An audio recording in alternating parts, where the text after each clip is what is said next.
क्या कह रहा है कि क्या घाटा है आपका?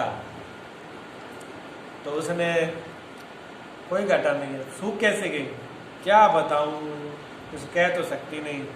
अब घर पे सेठ जी ने नौकर रखे हैं, तो सेठानी ने कहा मैं अपनी तरफ से तो चुगली कर नहीं रही, अब तूने पूछा है तो बता देता हूँ, वैसे बताना तो नहीं है। अब तय बात पूछ ली तो मुझे बतानी पड़ेगी, झूठ भी बोल नहीं सकती। अब झूठ भी बोलना नहीं जाएगा तो बताना तो पड़ेगा। अब मन में खटा तो नहीं रहा खुद की, लेकिन माना उसका बना करके कैसे वो नौकर रख लिए। अब सुबह से शाम तक उनकी सेवा में रख देती हूँ, उनके हाथ से पीसूँ खाऊँ, उनकी सेवा में लगी रहती हूँ। अच्छा राम राम राम राम इतना खाते हैं। वो तो दोनों की बात, मेरी बात सुने, आगे बात मत कर दे, बताना नहीं किसी का। सेठ नाराज हो, नौकर भी नाराज हो जाएगा, सेठ भी नाराज होंगे। तो तुमने पूछा जितनी बात बता दी, आज तक मैंने किसी से बात कही नहीं। बात तो बन की, पर वो तो ठाकुर तो जाने जानते, उसको क्या पता। उन्होंने तो आ गए, वो तो उन्हें क्या सेठ जी ये लो अपना इस तरह राम राम, आपकी हमारी नौकरी पूरी। सेठ जी ने क्यों क्यों आपने मेरी शर्त तोड़ दी। शर्त कैसे तोड़ दी कि आपकी धर्मपत्नी ने जो है बता दिया, हमने आपसे सेवा किया था, मेरे खाने पीने के बारे में बात करोगे, चर्चा करोगे तो मैं चला जाऊंगा। और इन्होंने चर्चा करी है पड़ोसन से, और मैं चला हूँ। ठाकुर जी तो चल दिए, चले गए। अब बाद अंतर ध्यान उन्होंने देर क्या लगती है, वो तो गेट से बाहर फरार, कुछ नहीं वहाँ पर। और वो देखे उस सेठ ने बुलाया, सेठानी कहने लगी अब आपसे तो क्या छुपाऊँ। पड़ोस ने उसने पूछ दिया तो इतनी बात में कहती। अब वो सेठानी कहने लगेगा बहुत बुरा, आपने अच्छा नहीं किया, ये सेठ है। अब तो सारे महात्मा दुखी, सब दुखी। अब धीरे सेठानी भी दुखी होगी। अब नौकर वो चला गया, उसके बगैर तो हमारा भी मन नहीं लगता। अब सेठानी रोए तो सेठ नहीं, अब खाए पिए नहीं, ना सेठ खाए ना सेठानी खाए। अब उस बार बार ठाकुर से प्रार्थना करें। जब ठाकुर दोबारा आए फिर दसने उन्होंने कहा वो नौकर कोई और नहीं है, वो नौकर मैं ही हूँ।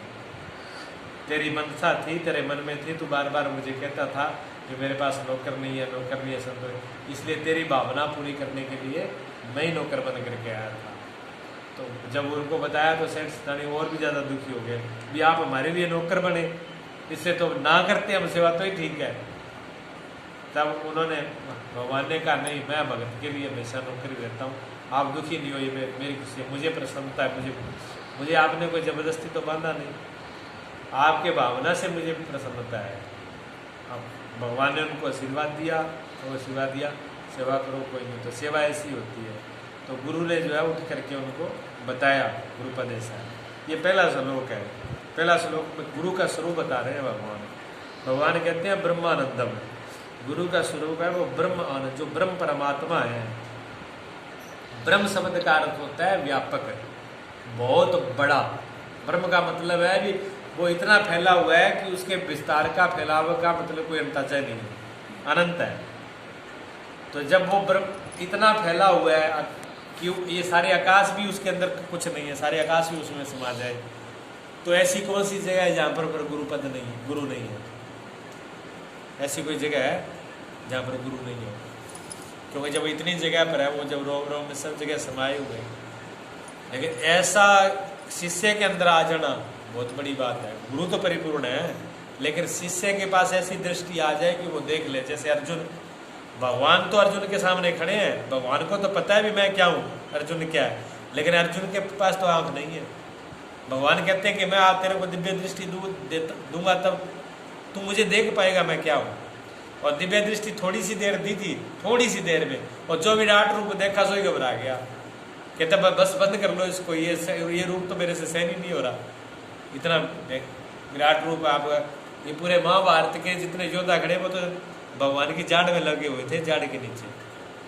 अर्जुन तो ये सोच रहा था भी इतने बड़ों को मार के, इतने लोगों को मार के मुझे कितना बड़ा पाप लगेगा। और जब विराट रूप दिखाया तो भगवान की जितना महाभारत के योद्धा थे वो एक जाड़ के नीचे लगे हुए थे। तो भगवान कह रहे ये योद्धा मेरे जाड़ के नीचे काल में, इनको तू क्या मारेगा, ये तो मरे मरे हैं, इनको तो मैं मार चुका हूँ, तुझे तो मैं निमित्त बना रहा हूँ, तू मेरा भगत है, सखा है, इसलिए तुझे कीर्ति जस देने के लिए मैं ये कर रहा हूँ, मेरी लीला है। लेकिन दृष्टि दी तभी समझ में आई इतनी बात। शिष्य की दृष्टि ऐसी आ जाए कि वो गुरु के स्वरूप में देख पाए। शरीर आड़मास के शरीर को देख लेना कोई गुरु का दर्शन नहीं है। ब्रह्मानंद और आनंद है, जो आनंद है आपके हृदय में, जो आनंद आ रहा है वो गुरु का ही है, वो गुरु का स्वरूप है। जो हृदय में आनंद की झलक आती है वो समाधि में आए, सेवा में आए, शांत बैठने में आए, त्याग में आए, किसी को दान पुण्य करने में आए, भलाई करने। जो अंदर आनंद आ रहा है, किसी विषय को छोड़ करके आनंद आ रहा है, खास करके जब ना काम कर रही, ना आँख काम कर रहा है, ना जीभ काम कर रही, कोई शरीर का मतलब इंद्रिय काम नहीं कर रही, जहाँ कोई शरीर की इंद्रियां जहाँ पर नहीं है और फिर भी आनंद में है, कुछ नहीं, कोई खाना नहीं है, कोई पीना नहीं है, आप बैठे हो, फिर हृदय भरा हुआ है, वो आनंद कहाँ से आया? वो आनंद ही उनका ही है, वो सदगुरु का ही आनंद है। भगवान और गुरु में भेद नहीं है, मतलब परमात्मा और गुरु एक ही चीज़ है, दो नहीं है, दो ही। कबीर साहब ने कहा गुरु को मानस जो कहे सो नर के ये अंध है। जो गुरु को मानस जानता है वो तो अंधा है। गुरु को मानस जो कहे सो नर के ये अंध, वो दुखी संसार में आगे यम के फंद। वो यहाँ तो दुखी रहेगा ही रहेगा, आगे यमराज के फंदे में पड़ेगा। जिसकी दृष्टि में गुरु ऐसे है, गुरुपद ऐसा है। तो भगवान कहते हैं देवी पार्वती, गुरु का पद जो है वो ब्रह्मानंद आनंद स्वरूप है और अनंत स्वरूप है। और कहते हैं परम सुखदम। परम, एक तो सुख है संसार के थोड़े थोड़े सुख है, एक परम सुख है जिस सुख का कोई अंदाजा ही नहीं है, सबसे बड़ा सुख। और केवलम ज्ञान मूर्ति, केवल कहते हैं एक है, ज्ञान की मूर्ति है। जो ज्ञान हो रहा है ना आपके अंदर, ज्ञान है, एक तो ज्ञान बुद्धि में हो रहा है, पढ़ाई लिखाई का, डिग्रियां कर ली, ABC सीख ली, का अक्षर सीख लिया, स्वर व्यंजन सीख लिया, एक तो ये ज्ञान है। ये तो हमारा बाहर से सिखाया हुआ ज्ञान है, ये ज्ञान नहीं। जो आपका ज्ञान है, जो आपको किसी ने नहीं बताया, फिर भी उसका निर्णय आप कर रहे हो।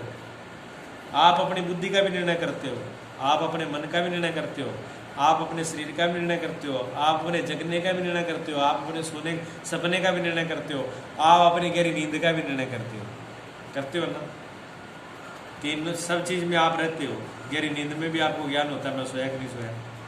सपना कैसे आया उसका भी आपको ज्ञान होता है, सपना नहीं आता उसका भी ज्ञान होता है, जाग रहे हो तो भी ज्ञान होता है। तो आप सोए तो ही नहीं। अगर आप सो गए होते, अगर आप में ज्ञान न होता, अगर आप जागते न होते, तो गहरी नींद में तो फिर आपको कुछ ही पता नहीं होना चाहिए था, फिर तो मेरे समान हो जाता। लेकिन गहरी नींद में भी आपको पता होता है कि मैं ऐसी गहरी नींद में सोया जहाँ सपना भी नहीं था। सपना आया तब भी आप उठ करके बताते हो कि मुझे ये सपना आया था, तो आपको ज्ञान हो रहा है ना। किसी शास्त्र ने तो नहीं बताया, किसी पंडित ने नहीं बताया, लेकिन आपने तो बताया, तो आपके अंदर ज्ञान, वो जो ज्ञान है वो ज्ञान ही आपका रूप है, वही गुरु का रूप है, वो सदगुरु का रूप है।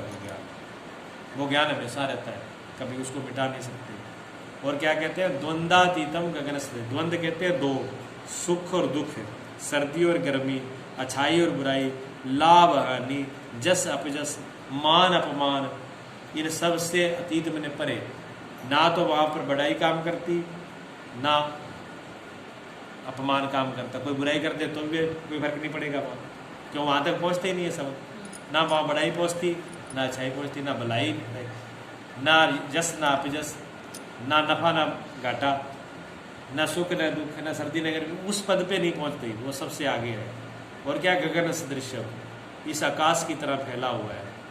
तत्तमस आदि, तत्तमसी तुम पद वेद के मंत्र है ये।